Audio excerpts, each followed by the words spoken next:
নলেজের ডেপথ শুধুমাত্র ট্রাভেলিং থেকেই আসছে সবচেয়ে বেশি। আপনি মালয়েশিয়ায় গেছেন, বিবাহিত জীবনে বিয়ের সাথে কোনো সম্পর্ক নাই, মানে আমি এখনো একাই ঘুরি। তাদের জন্য আমি যেটা বলি যে তোমরা কি আসলে 4-5 বছর চেষ্টা করছো আমার মতো লাইগা থাকছো? মনে হয় না। সো চেষ্টা করলে হবে, এটা ঠিক আছে যখন স্পেসিফিক্যালি তারা বুঝবে যে তুমি কোনো ভুল করতেছো না কোনো কিছু। So you are just only travelling, এখানে কোনো ভুল নাই। তুমি দেশের প্রকৃতি দেখতেছো, বিদেশের প্রকৃতি দেখতেছো, কালচারের একটা চেঞ্জ দেখতেছো। হ্যাঁ, ওইটা যখন একটা এটা থেকে বড় লার্নিং আর কিছুই নাই।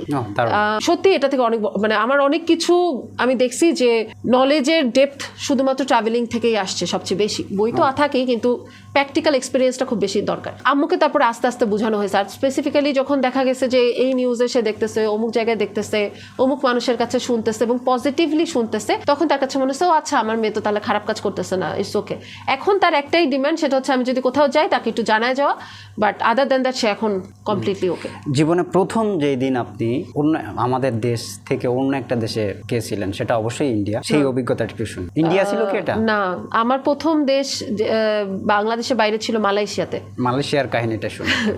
মালয়েশিয়াতে আমরা ব্যাকপ্যাকিং করতে গেছিলাম, আমি আর আমার বান্ধবী মানসী। যখন আপনি মালয়েশিয়ায় গেছেন তখন কি আপনি মানে বিবাহিত জীবনে গেছেন নাকি? বিয়ে তো অনেক পরে 2021 এর দিকে। ওকে, এটা তো আমিও জানতাম না, বা অডিয়েন্স জানলে জানতে পারে, বাট আমি জানলাম। ওকে, গো। হ্যাঁ, 2018 সালে। আর বিয়ের সাথে কোনো সম্পর্ক নাই, মানে আমি এখনো একাই ঘুরি।